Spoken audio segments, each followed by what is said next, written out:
ओम नमः शिवाय। हर हर महादेव। आज मार्गशीर्ष माह के कृष्ण पक्ष की एकादशी तिथि है। इस एकादशी को उत्पन्ना एकादशी के नाम से जाना जाता है। कहते हैं कि इसी दिन एकादशी माता की उत्पत्ति हुई थी। एकादशी माता का जन्म देवताओं की रक्षा करने के लिए हुआ था। इसीलिए एकादशी माता सभी देवताओं की प्रिय है। जो भी व्यक्ति आज के दिन विष्णु जी की पूजा करते हुए एकादशी माता का व्रत करता है, उसकी सारी मनोकामनाएं पूर्ण होती है। वह अपने जीवन के समस्त सुखों को भोगता हुआ अंत में वैकुंठ धाम को जाता है। बोलो गणेश जी महाराज की जय हो। एक गांव था जिसमें एक सेठ जी अपने परिवार के साथ रहा करते थे। सेठ जी का गांव के पास ही शहर में बहुत बड़ा कारोबार था।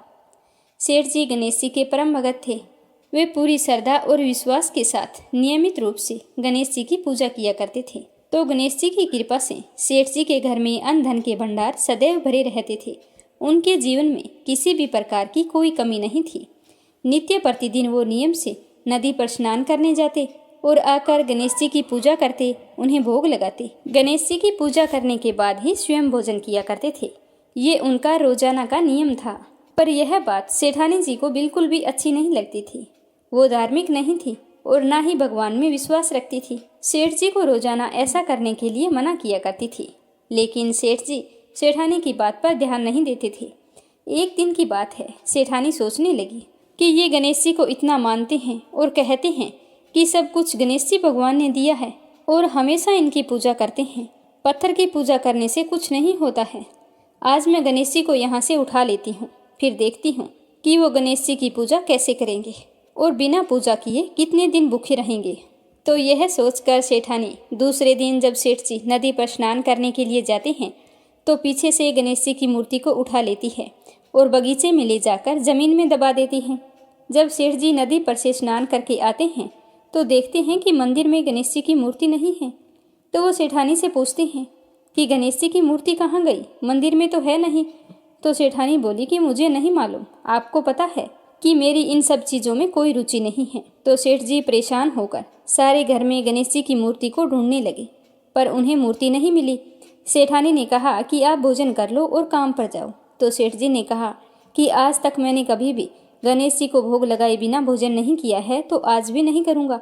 सेठ जी ने अन्न जल त्याग दिया और मन ही मन गणेश जी का स्मरण करने लगे। कहने लगे कि प्रभु, मुझे लगता है कि आप मुझसे नाराज हो गए हैं।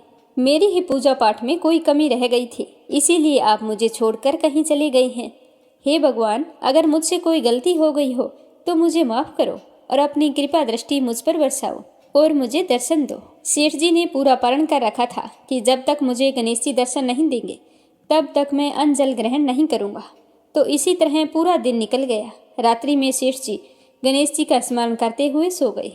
तो सेठ जी की सच्ची भक्ति से गणेश जी भगवान प्रसन्न हो गए और सेठ जी को सोए हुए नींद में दिखाई देने लगा जैसे गणेश जी भगवान एक चूहे के साथ खेल रहे हैं और चूहे को खाने के लिए लड्डू देते हैं। तो वह चूहा लड्डू लेकर उछलता कूदता हुआ बगीचे में चला जाता है और वहां जाकर जमीन को खोदने लगता है। वहीं पर वो लड्डू डाल देता है। तो अचानक से सेठ जी की नींद खुल जाती है। तो वो सोचने लगते हैं कि मुझे इस तरह का सपना क्यों आया। फिर खड़े होकर बगीचे में चले जाते हैं और उसी जगह को जाकर खोदते हैं जिस जगह को अपने सपने में चूहे को लड्डू दबाते हुए देखा था। तो जैसे ही थोड़ी सी मिट्टी हटाई तो हटाते ही एक कपड़े के अंदर लपेटे हुए गणेश जी महाराज की मूर्ति मिल गई। तो यह देखकर सेठ जी बहुत ही प्रसन्न हुए और मूर्ति को लाकर नहला धुलाकर मंदिर में विराजमान कर दिया और पूजा पाठ करने लगे। घंटी की आवाज़ सुनकर सेठानी की नींद खुल गई। तो वह उठकर आई कि सेठ जी को क्या हो गया है जो इस तरह रात में ही घंटी बजा रहे हैं। तो सेठानी उठकर मंदिर में आकर देखती है तो गणेश जी की मूर्ति वहाँ पर विराजमान थी और सेठ जी पूजा पाठ कर रहे थे। तो यह देखकर सेठानी को बड़ी ही हैरानी होती है और वह हाथ जोड़कर सेठ जी से माफ़ी मांगती है और गणेश जी को छिपाने वाली सारी बात सेठ जी को बता देती है। तो सेठ जी कहते हैं कि अब तो तुम्हें विश्वास हो गया होगा कि यह सब कुछ गणेश जी भगवान ने दिया है। तो सेठानी शर्मिंदा होते हुए कहती है कि मुझसे बहुत बड़ी गलती हो गई। आज के बाद मैं भी तुम्हारे साथ रोजाना नियम से गणेश जी भगवान की पूजा किया करूँगी। उसी दिन से सेठ और सेठानी प्रेम पूर्वक पूरे श्रद्धा भाव से गणेश जी भगवान की पूजा करने लगे। हे गणेश जी भगवान, जैसे आपने अपना आशीर्वाद सेठ जी पर बनाए रखा, उसी तरह सभी पर बनाए रखना। जो भी आपकी पूजा पाठ करके इस कथा को सुने उसकी सारी मनोकामनाएं पूर्ण करना। बोलो गणेश जी भगवान की जय हो। अब सुनते हैं बांके बिहारी की कथा। मथुरा के निकट एक गांव में एक छोटी सी लड़की रहा करती थी। वृंदावन के पास होने के कारण वहां बहुत सारे लोग ठाकुर जी के दर्शनों के लिए जाते थे। तो उस बच्ची के घर वाले भी हर साल ठाकुर जी के दर्शन करने के लिए जाते। तो वह लड़की अपने बाबा से कहती कि बाबा मुझे भी ठाकुर जी के दर्शन करने हैं। तो उसके पिताजी कहते कि बेटा ठाकुर जी के दर्शन के लिए तो तुझे मैं जरूर ले चलता, पर तुम बहुत छोटी हो और वहाँ पर बहुत ही भीड़ है, तुम इतनी दूर चल भी नहीं सकोगी और आगे खूब लंबी लंबी लाइनें लगी है, तो उसमें भी तुम्हारे लिए मुश्किल हो जाएगा। जब तुम बड़ी हो जाओगी तो तुम्हें मैं जरूर लेकर जाऊंगा। तो इसी तरह समय बीतता गया। फिर कोई कारणवश उसके घर वालों का वृंदावन जाना नहीं हुआ और समय के साथ वह लड़की बड़ी हो गई, पर उसके मन में ठाकुर जी के प्रति बहुत ही प्रगाढ़ प्रेम था। उसका मन हमेशा ठाकुर जी के दर्शन के लिए ललायित रहता था। वह बहुत दुखी रहती थी कि सारे के सारे ठाकुर जी के दर्शन करके आते हैं, पर मैं तो आज तक नहीं जा सकी। क्या पता मेरे भाग्य में ठाकुर जी के दर्शन लिखे हैं या नहीं लिखे हैं। गांव में उसकी बहुत सारी सहेलियां थी, सारी की सारी ठाकुर जी के दर्शन करके आती थी और आकर उसके रूप का वर्णन उसके सामने करती। तो इस बच्चे की ललक और भी ज्यादा बढ़ जाती। समय के साथ वो बड़ी हो रही थी, पर उसका वृंदावन जाना नहीं हुआ। ऐसा करते करते वो विवाह योग्य हो गई।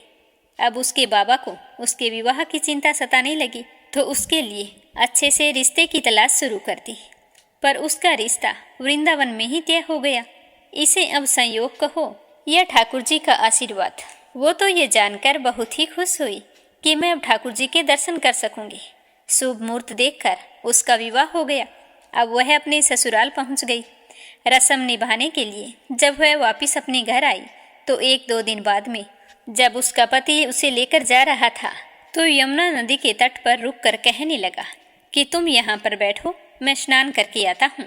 तो वह लड़की वहाँ पर बैठ गई। अब उसका ध्यान ठाकुर जी की तरफ चला गया और सोचने लगी कि ठाकुर जी के दर्शन पता नहीं कब होंगे। उस लड़की ने बड़ा सारा घूंघट निकाल रखा था, क्योंकि वो उसका ससुराल था। तो वह घूंघट निकाल कर बैठी थी और मन ही मन कान्हा जी का विचार कर रही थी कि देखो ठाकुर जी की कितनी कृपा है मुझ पर। मैंने बचपन से बजा है और दर्शन के लिए ललायत थी, तो उनकी कृपा से ही मेरा विवाह श्री धाम वृंदावन में ही हो गया है। मैं इतने सालों से ठाकुर जी को मनाती हूँ, पर मैंने आज तक उनसे कोई रिश्ता नहीं जोड़ा। वो मेरे क्या लगते हैं। इस तरह सोचते हुए वो सोचने लगी कि ठाकुर जी की उम्र क्या हो सकती है। मेरे हिसाब से 17 वर्ष के होंगे। मेरे पति 20-21 वर्ष के हैं, तो उनसे तो थोड़े छोटे हैं। इसीलिए पति के छोटे भाई मेरे तो देवर हो गए। लो भाई, ठाकुर जी आज से मेरे देवर होंगे। इस तरह सोचकर वो बड़ी ही प्रसन्न हो रही थी और मन ही मन कह रही थी कि ठाकुर जी आज से मैं आपकी भाभी और आप मेरे देवर हैं। पर वो समय पता नहीं कब आएगा जब आप मुझे भाभी भाभी कहकर पुकारोगे। वो इस तरह से सोच रही थी कि तभी एक किशोरावस्था का सांवला सा लड़का उसी तरफ आ रहा था और पास आकर कहने लगा कि भाभी भाभी। तो वह अपने भाव से बाहर निकली और सोचने लगी कि वृंदावन में मैं तो नई हूँ, मुझे कोई नहीं जानता, फिर ये भाभी भाभी कहकर कौन पुकार रहा है। पर उसने घूंघट नहीं उठाया। वह बालक खड़ा खड़ा बार बार कहता रहा कि भाभी भाभी, पर उसने कोई जवाब नहीं दिया। फिर वह धीरे से उसके पास आया और कहने लगा कि भाभी अपना चेहरा तो दिखा दो।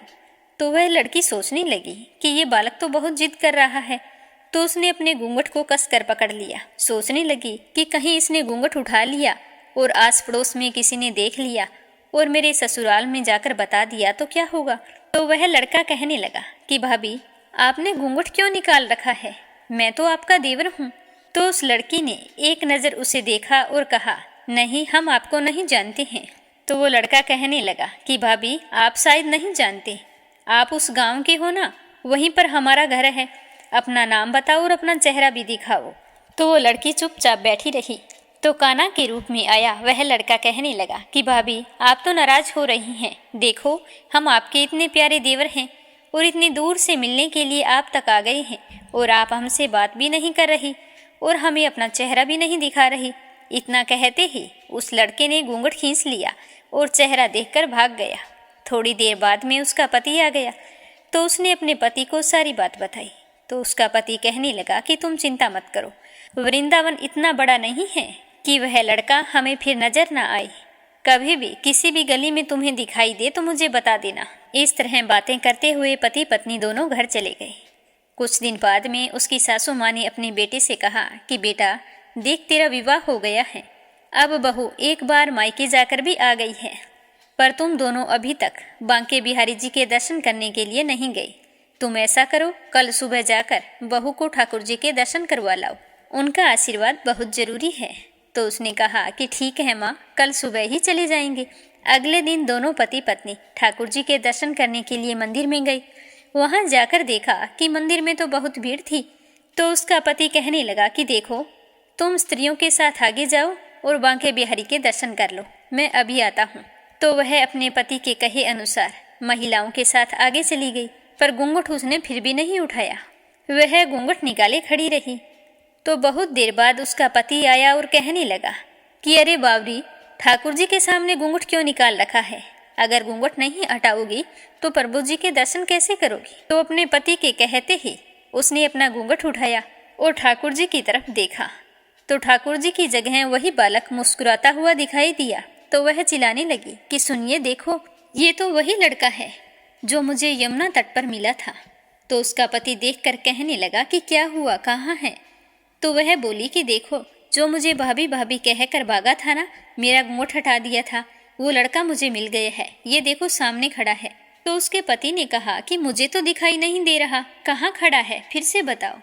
तो उसने ठाकुर जी की तरफ इशारा करके कहा कि ये रहा आपके सामने। तो यह देखकर उसका पति तो हैरान रह गया और अपनी पत्नी से कहने लगा कि तुम धन्य हो, आज मैं जान गया हूँ कि वास्तव में तुम्हारे हृदय में सच्चा भाव है ठाकुर जी के प्रति।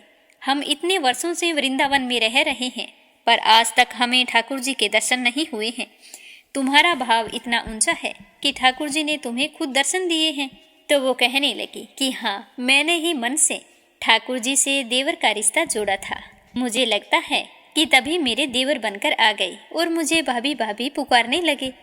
तो यह सुनकर उसका पति कहने लगा कि आज मैं मान गया हूँ कि कान्हा जी से दिल से जो भी रिश्ता जोड़ लेता है, उसका रिश्ता निभाने के लिए कान्हा जी जरूर आते हैं। तो दोनों इसी तरह कान्हा जी का आशीर्वाद पाकर घर आ गई।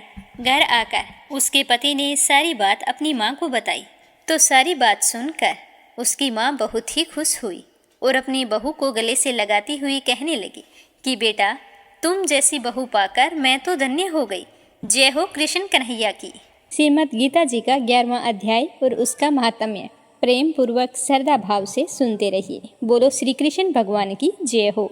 अर्जुन ने कहा कि हे भगवान, मुझ पर कृपा करके अत्यंत गुप्त अध्यात्म विषयक वचन जो आपने कहे हैं, उनसे मेरा मोह दूर हो गया है। हे कमल नेत्र, मैंने जीवों की उत्पत्ति और नाश का कारण और आपका अक्षय महात्म्य आपके मुखारबिंद से विस्तार पूर्वक सुना है। हे पुरुषोत्तम, हे परमेश्वर, आपने जैसा वर्णन किया है, आपका वह रूप देखने की मेरी बहुत ही इच्छा हो रही है। हे योगेश्वर, हे मधुसूदन, आप यदि मुझे उसे देखने योग्य समझते हो तो वो अपना रूप मुझे दिखाइए।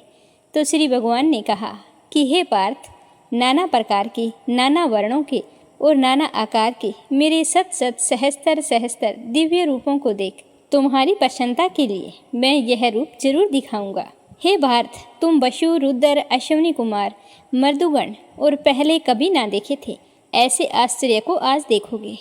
हे गुणाकेश, चराचर सहित यह जगत देखो, तथा और कुछ भी देखना चाहते हो तो यहाँ मेरे देह में देख लो, परंतु तुम इन नेत्रों से मुझे नहीं देख सकोगे। इसीलिए मैं तुमको दिव्य नेत्र देता हूँ, उनसे मेरा दिव्य रूप देखो। तो संजय ने धृतराष्ट्र से कहा कि हे राजन, इस प्रकार श्री कृष्ण भगवान ने अर्जुन से कहा और उनको दिव्य दृष्टि देकर अपना अलौकिक रूप दिखाया। उस विश्व रूप के अनेक मुख और अनेक नेत्र थे, उनमें से अनेक अद्भुत दृश्य थे और उनमें से अनेक सुंदर सुंदर आभूषण तथा आयुध सुसज्जित थे। देह पर दिव्य वस्त्र, गंध शरीर पर लेपे हुए, समस्त आश्चर्य में अनंत देव के सब ओर से मुख दिखाई दे रहे थे।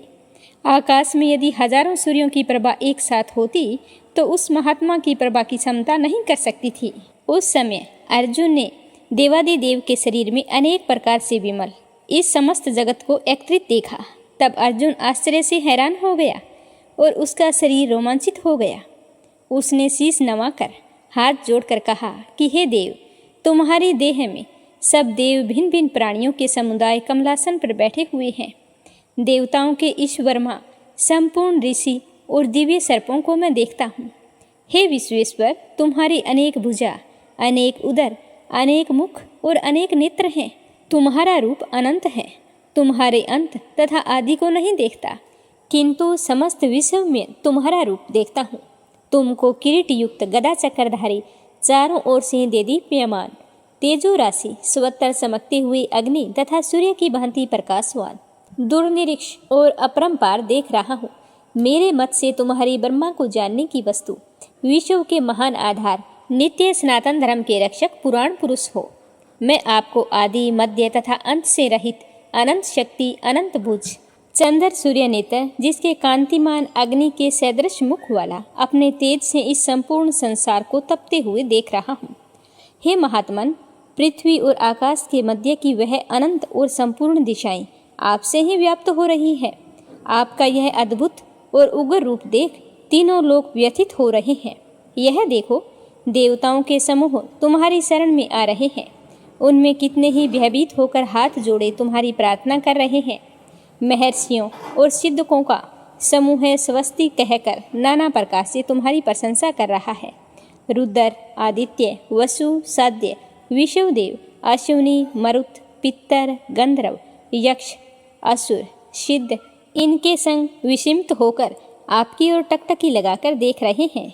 हे महाबाहु, अनेक नेत्र, अनेक बाहु, अनेक जांग, अनेक पेट, कराल दंत युक्त तुम्हारा यह विशाल रूप देखकर सब अत्यंत भयभीत हो रहे हैं और मैं भी घबरा रहा हूँ।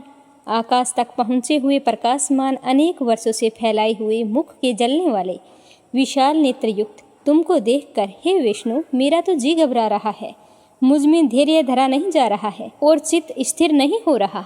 हे देवेश, हे जगन निवास, भयंकर दाढ़ों वाले और काल अग्नि के समान आपके मुखों को देखकर मुझे दिशाएं नहीं सूझती। मैं शांति नहीं पा रहा हूँ, अतः मुझ पर दया करो। धृतराष्ट्र के दुर्योधन आदि पुत्र अपने साथ राजाओं सहित और भीष्म, द्रोण और कर्ण तथा हमारी ओर से मुख्य मुख्य योद्धा बड़ी बड़ी दाढ़ों से युक्त विकराल आपके मुख में शीघ्रता से प्रवेश कर रहे हैं और उनमें से कितने ही लोग आपके दांतों में दबकर ऐसे दिखाई दे रहे हैं मानो उनका शरीर तो चूर्ण हो गया है। जैसे नदियों की अनेक जलधाराएं समुद्र की ओर बहती है, वैसे ही ये मनुष्य लोक के वीर आपके प्रज्वलित मुखों में प्रवेश कर रहे हैं। अग्नि में पतंगे जैसे गिरते हैं, ये सब लोग भी अपने नाश के लिए आपके मुख में तेजी से प्रवेश कर रहे हैं। हे विष्णु, जलते हुए मुखों से चारों ओर से सब वीरों को निगल कर आप जीभ चाट रहे हैं। आपकी तीक्ष्ण प्रभाएं समस्त संसार को तेज से तप्त कर रही है। यह भयानक रूपधारी कौन है? यह मुझसे कहो देवेवर, आपको नमस्कार है। आप मुझ पर प्रसन्न हो जाइए। हे जगतकर्ता, आदि पुरुष, आपको जानने की इच्छा मैं रखता हूँ, क्योंकि आपकी यह प्रवृत्ति मेरे समझ में नहीं आ रही है। तो श्री भगवान जी बोले कि संसार का नाश करने वाला मैं उग्रकाल हूँ, समस्त जनों का संहार करने के लिए आया हूँ। तुम्हारे युद्ध ना करने पर भी ये वीर जीवित नहीं रह सकेंगे, अतः तुम उठो और शत्रुओं का संहार करके यश को प्राप्त करो और इस समृद्धशाली राज्य का भोग करो। हे सव्यसाचिन, उनको मैंने पहले ही मार रखा है, तुम केवल निमित्त मात्र हो जाओ। मेरे मारे हुए द्रोण, भीष्म, जयद्रथ, कर्ण और अन्य योद्धाओं को मारो। घबराओ मत, युद्ध करो, तुम संग्राम में शत्रुओं को जीतोगे। संजय ने कहा कि इस प्रकार श्री कृष्ण के वचन सुनकर मुकुटधारी अर्जुन ने हाथ जोड़कर कांपित और भयभीत हुए साष्टांग प्रणाम करके नम्रतापूर्वक बोले कि हे ऋषिकेश, आपके गुणगान करने से सब संसार प्रसन्न और प्रेम मगन है। राक्षस डरकर दिशाओं की ओर भागते हैं और सिद्ध आपको नमस्कार करते हैं। सो ठीक ही है। हे महात्मन, हे अनंत, हे देवादिदेव, हे जगन निवास, आप ब्रह्मा से भी श्रेष्ठ हो, इसीलिए देवता आपको नमस्कार क्यों ना करें। व्यक्त आप हो और अव्यक्त भी आप ही हो, तथा इन दोनों से अक्षर भी आप ही हो। हे अनंत रूप, आप आदि देव हो, पुरातन पुरुष हो, विश्व के परम आधार हो, ज्ञाता और अजय हो, श्रेष्ठ स्थान आप ही हो। विश्व का विस्तार करने वाले आप हो। आप वायु, यम, अग्नि, वरुण, चंद्र, ब्रह्मा और ब्रह्मा जी के पिता हो। आपको नमस्कार है और फिर भी बार बार आपको ही नमस्कार है। हे सर्वस्वरूप, आप अनंत वीर्यवान तथा अतुल पराक्रमी हो।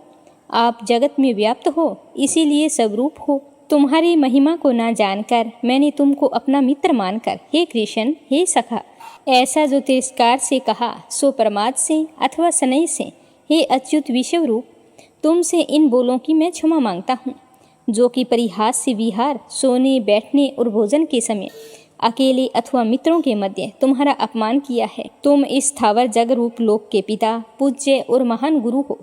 त्रिलोकी में भी तुम्हारे समान कोई नहीं है। तुमसे अधिक अतुल प्रभाव कहाँ से होगा। इसीलिए हे ईश्वर, तुमको शीश झुकाकर प्रणाम करके यही प्रार्थना करता हूँ कि मुझ पर कृपा करो। हे देव, जैसे पिता पुत्र के, मित्र मित्र के और प्रेमी प्रिया के अपराध को क्षमा करता है, वैसे ही तुम मेरे अपराधों को क्षमा करो। हे देव, पहले कभी नहीं देखा ऐसा आपका रूप देखकर मैं प्रसन्न हूँ और भय से मेरा मन व्याकुल हो रहा है। इसीलिए वही पहला रूप मुझे दिखाओ। और हे देवेश, हे जगत निवास, आप प्रसन्न हो जाओ। हे सहस्त्रबाहु, हे विश्व मूर्ति, मैं फिर आपको वही किरीट, गदा और हाथ में चक्कर धारण किए हुए देखना चाहता हूँ। श्री कृष्ण भगवान ने कहा कि हे अर्जुन, मन प्रसन्न होकर यह तेजोमय, अनंत, आद्य और विश्व रूप अपने योग के प्रभाव से तुमको दिखलाया है, जिसको तुम्हारे अतिरिक्त इससे पहले किसी ने नहीं देखा था। हे पांडवों में श्रेष्ठ मनुष्य, लोक में तुम्हारे सिवा कोई वेदों के अध्ययन, दान, अग्नि, होम आदि घोर तप करके भी यह रूप धारण किए हुए मुझे नहीं देख सकता। मेरा ऐसा भयानक रूप देखकर तुम व्याकुल और मूढ़ न होवो। अपने सारा भय त्याग कर प्रसन्नचित होकर फिर से मेरा वही रूप देखो। तो संजय ने कहा कि इतना कहकर श्री कृष्ण भगवान ने फिर वही चतुर्भुज रूप दिखलाया और सौम्य रूप धारण करके उस महात्मा ने अर्जुन को जो भयभीत था उसे धीरज बंधाया। तो अर्जुन ने कहा कि हे जनार्दन, आपके सौम्य दिव्य मंडल रूप को देखकर अब मैं प्रसन्नचित होकर स्वस्थ हो गया हूँ। तो श्री कृष्ण भगवान बोले कि हे अर्जुन, जो मेरा यह विस्मय रूप तुमने देखा है, इसका दर्शन संभव नहीं है। देवता भी इस लय के दर्शन की आकांक्षा रखते हैं। हे अर्जुन, जैसा रूप तुमने मेरा देखा है, ऐसे लय को वेदाध्ययन, तप, दान, यज्ञ आदि कर्म करके भी देख नहीं सकते। हे अर्जुन, हे प्रताप, मेरा जो विस्मय रूप है, इसको मनुष्य अनन्य भक्ति द्वारा जान जाते हैं और तत्व ज्ञान द्वारा इसमें लीन हो सकते हैं। हे अर्जुन, जो कोई मनुष्य मेरी भक्ति के लिए कर्म करते हैं, मुझे ही सर्वोत्तम मानते हैं और मुझ में ही भक्ति रखते हैं, सब सांसारिक संगों से मुख मोड़ चुके हैं, संपूर्ण प्राणी मात्र से वैर त्याग चुके हैं, वे ही मुझको प्राप्त हो सकते हैं। तो ये था श्रीमद् गीता जी का 11वां अध्याय। अब अपने सुनते हैं 11वें अध्याय का महात्म्य। श्री नारायण जी कहने लगे कि हे लक्ष्मी, अब मैं तुम्हें 11वें अध्याय का महात्म्य सुनाता हूँ, ध्यानपूर्वक सुनना। तुंगभद्र नामक एक नगर था, जिसके राजा का नाम था सुखानंद। वह लक्ष्मी नारायण की सेवा किया करता था। वहाँ एक धनवान, धनपात्र, विद्वान पंडित रहता था। वह पंडित नित्य गीता जी के 11वें अध्याय का पाठ करता था और राजा भी वहाँ नित्य जाकर लक्ष्मी नारायण जी की सेवा करता और गीता जी का पाठ भी बड़े ही श्रद्धा भाव से सुनता था। ऐसा ही सेवा करते करते बहुत समय बीत गया। एक दिन राजा घर को गया। उस दिन बहुत अतीत देशांतर फिरते फिरते उस नगर में आए। अतीतों ने राजा से कोई जगह मांगी तो राजा ने बड़ी हवेली खुलवा दी और कहा कि तुम वहाँ पर रुक जाओ। तो अतिथि वहाँ पर रुक गए। राजा ने सीधा दिया, रसोई कर कर अतीत बड़े ही प्रसन्न हुए। अमृत बेले राजा उनके दर्शन को गए थे तो राजा अपने बेटे को साथ लेकर गए। कई भृत्य साथ थे। राजा उस हवेली में गए और वहाँ पर जो महंत था उसके साथ राजा बातचीत करने लगे और राजा का पुत्र वहाँ पर खेलने लगा। वहाँ उस हवेली में एक प्रेत रहता था। उस प्रेत ने राजा के पुत्र को मार दिया। तो राजा के नौकरों ने राजा को खबर की। राजा को यह सुनकर बड़ा ही दुख हुआ। राजा सेवा करता था, कथा भी सुनता था, परंतु पुत्र मोह के कारण राजा के मन में दुर्बुद्धि आ गई और राजा कहने लगे कि हे संत जी, आपका दर्शन हमको बहुत फला है। एक पुत्र था सो प्रेत ने मार दिया। तब ब्राह्मण ने कहा कि हे राजा जी, चलो चलें, देखते हैं कहाँ है तुम्हारा पुत्र। तो राजा, ब्राह्मण और महंत जी वहाँ पर गए जहाँ राजकुमार मरा हुआ पड़ा था। तब ब्राह्मण ने कहा कि हे प्रेत, तुम इस लड़के पर कृपा दृष्टि कर, जो यह लड़का जी उठे, और मैं तुम्हें गीता जी के 11वें अध्याय का पाठ सुनाता हूँ। ध्यानपूर्वक सुनना, इससे तेरा कल्याण हो जाएगा। अब तू मुझे तेरे पिछले जन्म की बात बता। तो प्रेत कहने लगा कि मैं पूर्व जन्म में ब्राह्मण था, इस ग्राम के बाहर हल जोतता था। वहाँ एक दुर्बल ब्राह्मण आया था, वह इस खेत में गिर पड़ा, उसके अंग से खून निकलने लगा। तभी वहाँ पर एक चील आ गई और वो उसके मांस को नोच नोच कर खाने लगी। मैं वहाँ पर बैठा देखता रहा, मेरे मन में बिल्कुल भी दया नहीं आई कि इस ब्राह्मण को छुड़ा दूँ। इतने में एक और पंडित वहाँ पर आ गया और मुझे देखकर कहने लगा कि अरे हल जोतने वाले ब्राह्मण, तेरे कर्म तो चंडाल के हैं, तू निर्दयी है। तेरे खेत के पास ब्राह्मण का मांस चील खा रही है और तू छुड़ा नहीं रहा। तू आंखों से अंधा है क्या? तेरे इस कृत्य के लिए मैं तुझे श्राप देता हूँ कि तुम प्रेत योनि पाएगा। तब मुझे अपनी भूल का पछतावा हुआ और मैंने उसी समय उस ब्राह्मण के चरण पकड़ लिए और विलाप करने लगा। मैंने कहा कि मुझसे गलती हो गई, अब तुम मुझे बताओ कि मेरा उद्धार कैसे होगा। तब पंडित ने कहा कि श्राप तो वापस नहीं ले सकता, प्रेत की योनि तो तुम जरूर पाएगा, लेकिन कोई तुम्हें गीता जी के 11वें अध्याय का पाठ सुनाएगा तो तेरा उद्धार हो जाएगा। तो इस तरह प्रेत ने अपनी कथा सुना दी। तो विपर ने राजा से पूछा, तो राजा ने कहा कि इसका उद्धार तो करिए, पर इससे कहिए कि मेरे बेटे को जीवित कर दे, मेरे इकलौता ही पुत्र है। तब विपर ने गीता जी के 11वें अध्याय का पाठ किया और प्रेत पर जल छिड़का। तो उसी समय प्रेत की देह छूटकर उसने देवदेही पाई। राजा का पुत्र भी जिंदा हो गया। प्रेत श्याम सुंदर चतुर्भुज रूप में खड़ा होकर सबका धन्यवाद करने लगा। तभी स्वर्ग से विमान आया और उसमें सवार होकर वह वहां से चला गया। राजा का पुत्र भी गीता जी के 11वें अध्याय का पाठ सुनने से श्री नारायण को प्राप्त हुआ। वह भी विमान में बैठकर बैकुंठ को चला गया।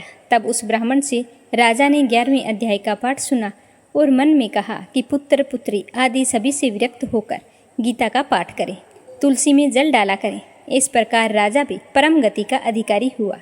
तो ये था गीता जी का 11वां अध्याय और उसका महात्म्य। अब अगली कहानी अपनी सुनेंगे राधा रानी की।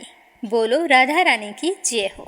जैसा कि हम सब जानते हैं कि भगवान श्री कृष्ण की रूप माधुरी का गुणगान करना अनेक संतों ने चाहा है, पर वो नहीं कर सके, क्योंकि किसी भी जीव में वो सामर्थ्य नहीं है जो मनमोहित कर देने वाली छवि का बखान कर सके। परंतु ऐसे ही अतुल्य रूप के स्वामी भगवान श्री कृष्ण के नेत्र तो केवल और केवल उनकी परम शक्ति ब्रिज राधा रानी के दर्शन करके ही तृप्त होते थे। कान्हा की बंसी की मधुर तान समस्त सृष्टि को आकर्षित करती थी, परंतु श्री कृष्ण भगवान के कान तो केवल राधा रानी की मीठी वाणी सुनकर निहाल हो जाते थे। तो आज एक ऐसी ही कथा अपनी सुन रहे हैं कि एक बार राधा रानी कन्हैया से रूठ गई थी और उनसे मिलने वृंदावन नहीं आई। राधा रानी से ना मिलने की वजह से कन्हैया व्याकुल हो गई और उन्होंने राधा रानी से मिलने के लिए एक युक्ति बनाई और उन्होंने चूड़ी बेचने वाली का भेष धारण किया और पहुंच गई राधा रानी की गलियों में। बोलो राधा रानी की जय हो। एक बार की बात है कि राधा रानी भगवान श्री कृष्ण से रूठ गई, क्योंकि राधा रानी का कहना था कि वो माखन ना चुराए, क्योंकि वो माखन चुराते तो सारे लोग उन्हें माखन चोर के नाम से पुकारते थे और राधा रानी को यह बिल्कुल भी अच्छा नहीं लगता था। तो राधा रानी ने कई बार भगवान श्री कृष्ण को मना किया, पर वो राधा रानी की सारी बात मानते थे। माखन चुराने वाली बात के लिए किसी की नहीं सुनते थे। तो एक दिन राधा रानी कान्हा जी से नाराज हो गई और उससे मिलने के लिए वृंदावन नहीं गई। तो कन्हैया बहुत ही बेकरार हो गई राधा रानी से मिलने के लिए, क्योंकि वो समझ गए थे कि जरूर राधा रानी नाराज है। तो कन्हैया उन्हें मनाने के लिए और उनके प्यार की परीक्षा लेने के लिए एक लीला की। ब्रिज में एक चूड़ी बेचने वाली स्त्री को मनिहारिन कहते हैं। तो मायापति कन्हैया ने साड़ी पहनकर घूंघट निकाल लिया और चूड़ी बेचने वाली का भेष बनाकर बरसाने की गलियों में घूमने लगी। मनिहारिन के रूप में कन्हैया बहुत ही सुंदर लग रहे थे। उनके नेत्रों में लगा काजल, वेणी में लगा हुआ गजरा, हाथों की चूड़ियां सबके मन को हर्षा रहे थे। उनके बाहों में बंधा बाजूबंद और अंगुलियों में पहनी हुई अंगूठियां, गले का चमकता हार और नाक पर पहनी नथनी उनके श्याम वर्ण पर अत्यधिक शोभायमान प्रतीत हो रहे थे। तो इस प्रकार कन्हैया नर से सुंदर नारी बनकर बरसाना की गलियों में आवाजें लगा रहे थे। समस्त लोगों का स्वामी अपनी प्रिया को मनाने के लिए उनके महल के नीचे आवाज लगाकर चूड़ी बेचने लगे और बहुत ही मीठी मीठी आवाज से पुकारने लगे। तो उनकी मधुर पुकार सुनकर राधा रानी से रहा नहीं गया और अपनी ललिता सखी से कहा कि जाओ चूड़ी बेचने वाली को महल में बुलाकर लाओ। तो राधा रानी के कहने पर ललिता उन्हें बुलाने के लिए चली गई और कन्हैया चूड़ी बेचने वाली का रूप धरे राधा जी के सामने प्रस्तुत हो गए। तो उसे देखकर राधा रानी ने चूड़ी बेचने वाली से कहा कि सखी, तुम मुझे बहुत प्यारी लग रही हो, क्योंकि तुम्हारी कद काठी, चाल चलन और आवाज भी मेरे कन्हैया की जैसी हैं। तो यह सुनकर कान्हा जी को लगा कि कहीं राधा रानी को पता ना चल जाए। तो वो भयभीत हो गए और तुरंत अपनी बात बदलते हुए कहने लगे कि स्वामिनी, आपको कौन से रंग की चूड़ी दिखाऊं? लाल, हरी, गुलाबी, बैंगनी, पीली, मेरे पास सभी रंगों की चूड़ियां हैं। उनके यह बात खत्म होने से पहले ही राधा रानी बोल पड़ी कि मैं केवल श्याम रंग की चूड़ी पहनूंगी। तो यह सुनकर कन्हैया को थोड़ा अजीब लगा। तो वो कहने लगे कि स्वामिनी जी, मेरे पास इतने सुंदर सुंदर रंग हैं, फिर भी आपको श्याम रंग की चूड़ी क्यों पहननी है? तो उसकी बात सुनकर श्री राधा जी कहने लगी कि मेरे प्राणों से प्यारे कन्हैया का रंग भी श्याम है, तो सारी सृष्टि में उस रंग से प्यारा रंग मेरे लिए कोई दूसरा नहीं हो सकता। यह सुनते ही कन्हैया तो खुशी के मारे अपनी सुध बुध भूल गए और जोर जोर से नाचने लगे। नाचते नाचते उनके सर से साड़ी का पल्लू नीचे खिसक गया और उनकी चोरी पकड़ी गई। यह देखकर राधा रानी से भी रहा नहीं गया और उन्होंने अपने कन्हैया को गले से लगा लिया। तो इस प्रकार कान्हा जी और श्री राधा जी का मिलन देखकर सारी सखियां बहुत ही खुश हुई और राधा कृष्ण को बीच में लेकर उनके इर्द गिर्द नृत्य करने लगी। बोलो राधा रानी की जय हो, बोलो कृष्ण कन्हैया की जय हो। अब अपने सुनेंगे लप्सी और तपसी की कहानी। इस कहानी को कभी भी भूलना नहीं चाहिए। हर कथा के बाद लप्सी तपसी की कहानी जरूर सुननी चाहिए। बोलो लप्सी तपसी की जय हो। बोलो लप्सी तपसी की जय हो। प्राचीन समय की बात है। एक गांव में लप्सी और तपसी नाम के दो भाई रहा करते थे। तपसी हमेशा भगवान की सेवा में लीन रहता था, लेकिन लप्सी हमेशा सवा सेर लापसी बनाता, भगवान को भोग लगाकर फिर स्वयं भोजन कर लेता। दोनों भाइयों का यही नियम था। एक दिन दोनों भाइयों में बहस छिड़ गई कि कौन बड़ा है। तो लप्सी कहने लगा कि मैं बड़ा हूँ, क्योंकि मैं तो लापसी बनाकर भगवान को रोजाना भोग लगाता हूँ। मैं कभी भी भगवान को भूखा नहीं रहने देता। तो तपसी कहने लगा कि मैं बड़ा हूँ, क्योंकि मैं सारा दिन भगवान की तपस्या करता हूँ। तो इस तरह करते करते दोनों जोर जोर से लड़ने लगे। तभी वहाँ से नारद मुनि गुजर रहे थे। उन दोनों को लड़ते हुए देखा तो उनके पास आए और लड़ने का कारण पूछने लगे। तो तपसी कहने लगा कि हे देव ऋषि, आप ही बताइए कि कौन बड़ा है। मैं कहता हूँ कि मैं बड़ा हूँ। लप्सी इस बात को मानने के लिए तैयार नहीं है। ये कहता है कि मैं बड़ा हूँ। तो दोनों की बात सुनकर नारद मुनि कहने लगे कि मैं इसका फैसला तो कर दूंगा, लेकिन कल करूंगा। कल सुबह जल्दी आऊँगा और आपको बता दूंगा कि तुम दोनों में से कौन बड़ा है। तो अगली सुबह तपसी रोजाना की तरह नहा धोकर पूजा करने के लिए जा रहा था। तो रास्ते में उसे 1.25 करोड़ की एक अंगूठी मिली, जो नारद जी ने उसके आगे फेंकी थी। तो तपसी ने जल्दी जल्दी इधर उधर देखा और अंगूठी को उठा लिया और तपस्या करने बैठा तो अपने पैर के नीचे दबाकर बैठ गया। लप्सी रोजाना की तरह स्नान करके आया और 1.25 सेर लापसी बनाई। पहले भगवान को भोग लगाया, फिर स्वयं लापसी जीमने के लिए बैठ गया। तभी वहां पर नारद जी आ गए और कहने लगे कि लप्सी बड़ा है। तो तपसी कहने लगा कि इसका क्या कारण हो सकता है, ये कैसे बड़ा है, ये कभी पूजा पाठ नहीं करता है। तो नारद जी कहने लगे कि इसके मन में लालच नहीं है, जो भी करता है बड़े ही श्रद्धा भाव से करता है। इसका नियम है कि रोजाना भगवान को भोग लगाना। इसका नियम कोई भी भंग नहीं कर सकता, लेकिन तुम्हारा नियम भंग हो चुका है। तो तपसी कहने लगा कि कैसे, मैं नियम से रोजाना भगवान की पूजा करता हूँ। तो नारद मुनि कहने लगे कि तुम खड़े होकर अपना पैर उठाओ। तो तपसी जैसे ही खड़ा हुआ तो उसके पैर के नीचे 1.25 करोड़ की अंगूठी पड़ी थी। तो नारद जी कहने लगे कि तूने इसे चुराया है, जिससे तेरी तपस्या भंग हो गई है। तपसी हाथ जोड़कर नारद जी के सामने खड़ा हो गया और कहने लगा कि मुझसे गलती हो गई, आज के बाद मैं ऐसी गलती कभी नहीं करूँगा। मैंने बहुत ही सच्चे मन से पूजा की है। आप ही मुझे बताइए कि मुझे मेरी पूजा का फल कैसे मिल सकता है। मैं आपसे वादा करता हूँ कि आज के बाद मैं कभी चोरी नहीं करूँगा। तो उस तरह उसके दीन वचन सुनकर नारद जी को उस पर दया आ गई और नारद जी कहने लगे कि तेरी तपस्या का फल कार्तिक स्नान करने वाला ही दे सकता है। तो तपसी पूछने लगा कि वो कैसे। तो नारद जी ने बताया कि कार्तिक माह में कार्तिक स्नान करके जो भी सारी कहानियां सुनकर तुम्हारी कहानी नहीं सुनेगा तो उसके कार्तिक स्नान का पुण्य फल उससे छूटकर तुम्हें मिलेगा। अगर कोई दिए से दिया जलाएगा तो उसका पुण्य फल भी तुझे ही मिलेगा। अगर घर की सारी साफ सफाई करके दहलीज की सफाई नहीं करेगा तो उसका पुण्य फल भी तुझे ही मिलेगा। रोटी सारी बना ले लेकिन गाय और कुत्ते की रोटी ना बनाए तो उसका पुण्य फल भी तुझे ही मिलेगा। और घर पर बहन सुवासिनी आने पर उसे सूट साड़ी तीवल जो कुछ भी देते हैं भेंट स्वरूप अगर कुछ पैसे नहीं देंगे तो उसका पुण्य फल भी तुझे ही मिलेगा। तो इस तरह नारद जी ने तपसी को पुण्य प्राप्ति का मार्ग बताया, जिसे सुनकर तपसी बहुत ही प्रसन्न हुआ और भगवान की पूजा में लीन हो गया। तभी से कहा जाता है कि हर व्रत कथा और कहानी के बाद में लपसी तपसी की कहानी जरूर सुननी चाहिए। इस कहानी को सुने बिना हमें चाहे कार्तिक का महीना हो या वैशाख का महीना हो, हमें उसके स्नान का पुण्य फल नहीं मिलता है। जब कहानी समाप्त हो जाती है तो इस तरह से कहना चाहिए कि लपसी का फल लपसी को मिले, तपसी का फल तपसी को मिले। हमारी कहानी का, हमारे पूजा पाठ और हमारे व्रत का पुण्य फल हमें मिले। तो आज का अध्याय समाप्त हुआ। कल फिर मिलेंगे अगले अध्याय के साथ। उम्मीद करती हूँ कि आपको गीता जी का अध्याय जरूर पसंद आया होगा। कान्हा जी आपकी सारी मनोकामनाएं पूर्ण करें। कल फिर मिलेंगे अगले अध्याय के साथ। आप सभी की मंगल कामना के साथ ओम नमः शिवाय। हर हर महादेव।